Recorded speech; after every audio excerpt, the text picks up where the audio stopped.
Hey, how you guys doing? My name is Dr. Bagley. I just wanted to do a small little, I guess, video just to explain a little bit more about GSSA. Some of you have already got the prospectus or the PPM or the 1A. That's SEC qualified as far as registered D, and we're working on future things to get an IPO within 12 months. All right, so I know you got the paperwork, but I wanted to do a video just simply to get a face to the project and to give you a little bit more ideas of how it started, who I am, and so on and so forth. So, Dr. Bagley, I'm a psychiatrist by trade. I've been practicing for about 19 years now. I also have a PhD in divinity, licensed and ordained in Methodist and Baptist.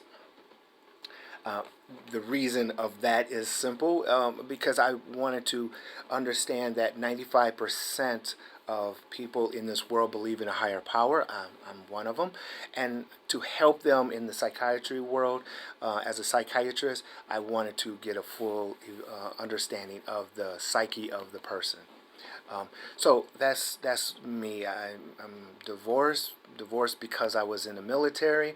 I served 8 years in the Army underneath the Special Force units. Prior to that, my first career was in New York and California, where I was in videography and photography business. All right, so GSSA, Greater State Sports Authority. The name came up specifically because Midwest is the Greater States.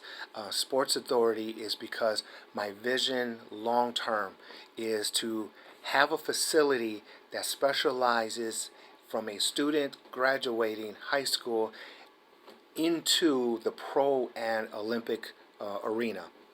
We will be the only ones in the Midwest. There, of course, there's some in down Florida area, and then there's some in California.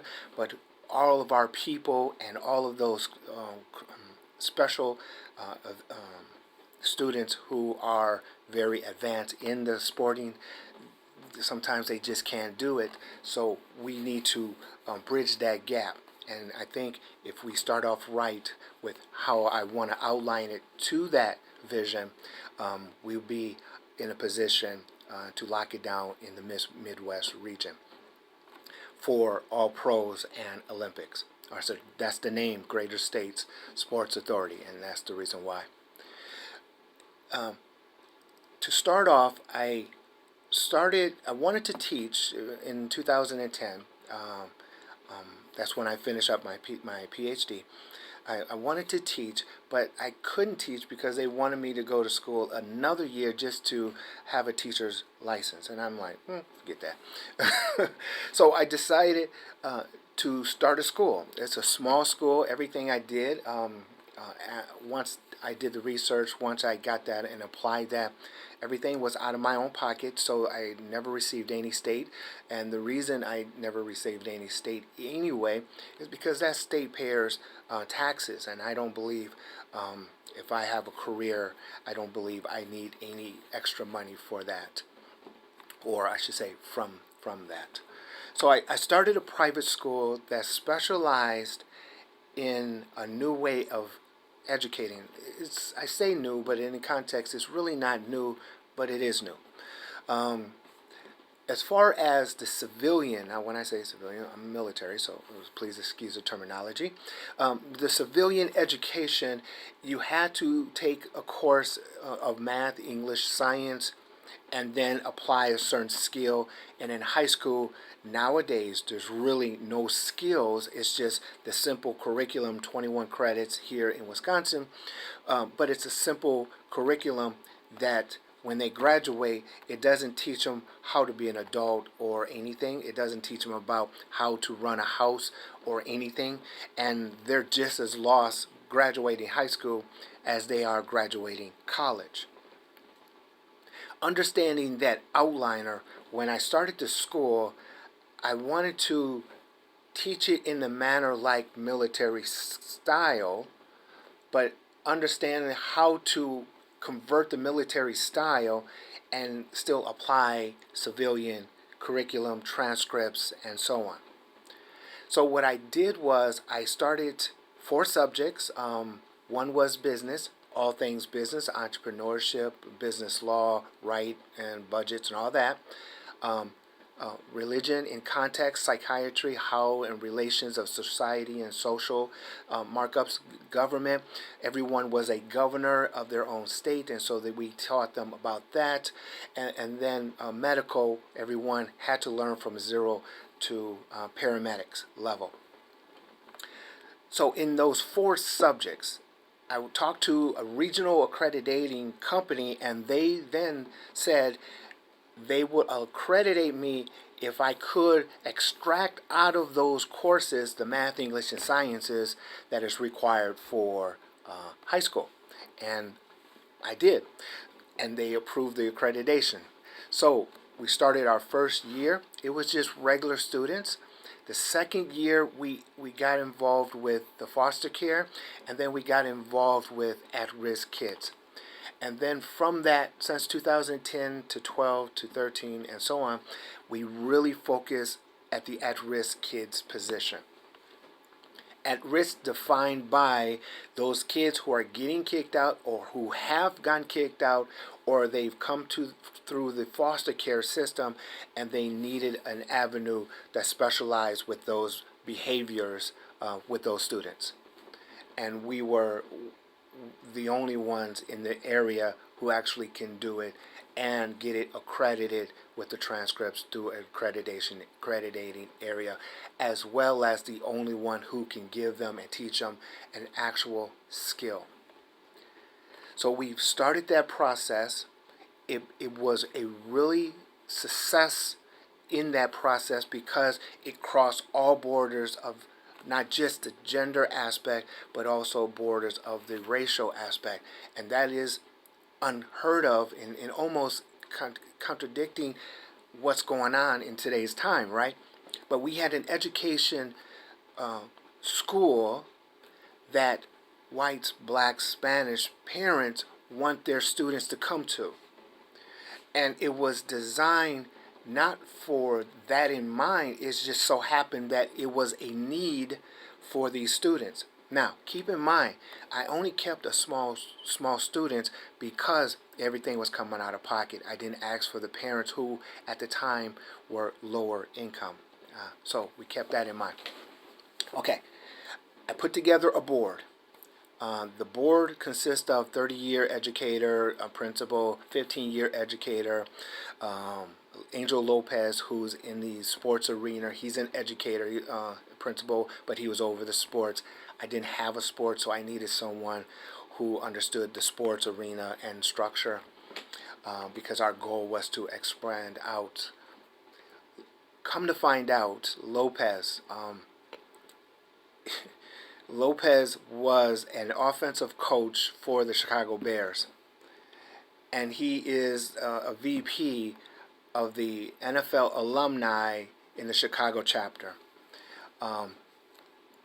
Lopez and I talk extensively about various different things, and in understanding the NFL, which I'm not a sports guy. NFL, he explained to me how NFL and all pro pretty much go bankrupt and do not make it, and he himself is in a elementary school over their program dealing with grants and so on. So he educated me on how the NFL works, the pay structure, and all of those deals. So in my mind, I'm thinking, well, how can we help the students?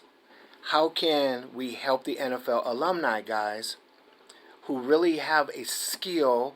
And I have a school that is all about skills, and then take that skill and what I'm already doing and merge it together. Hence, GSSA now is born. So we have Greater State Sports Authority, or GSSA, and we decided to do a 2-year college because, according to the NFL rules, you can apply for the combine until you're 3 years after high school. Okay. So we started a 2-year college. So we've done all that. I got my teachers. I got all of those who really on board. I got wonderful people who's on standby. Who one is coming from California, one who's already here. I got teacher. I got parents.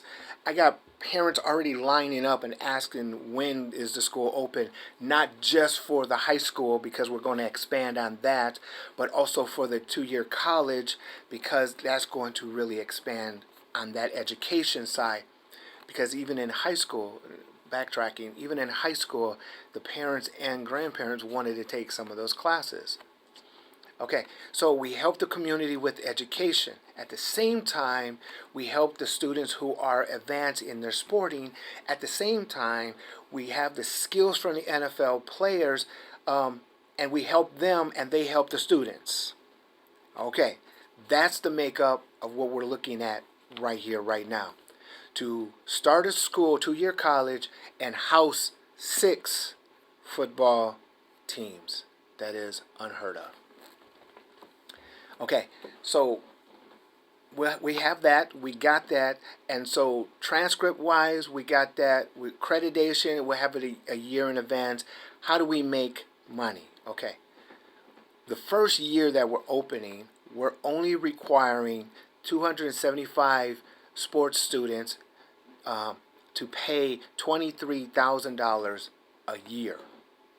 That's right, $23,000 a year.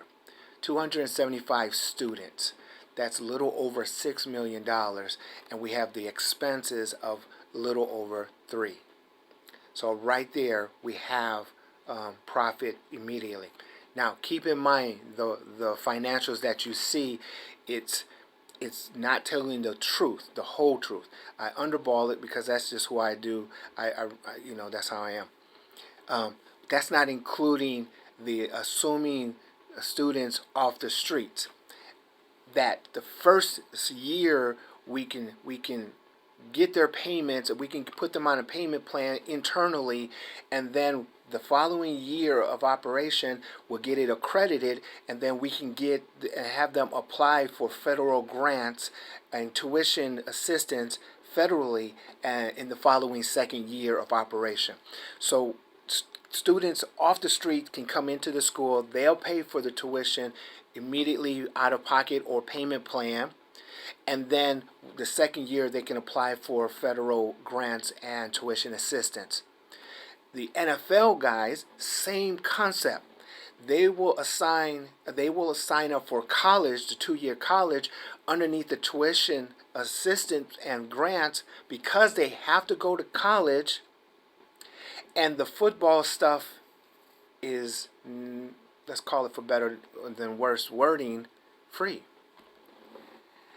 We're paying the NFL guys according to the salary of the teachers, underneath the teacher salary, and then because they have a skill and we want to teach the skill.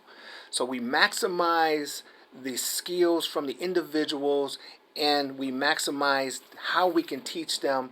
That is the 6 teams inside of a 2-year college that also attaches itself to a to a high school.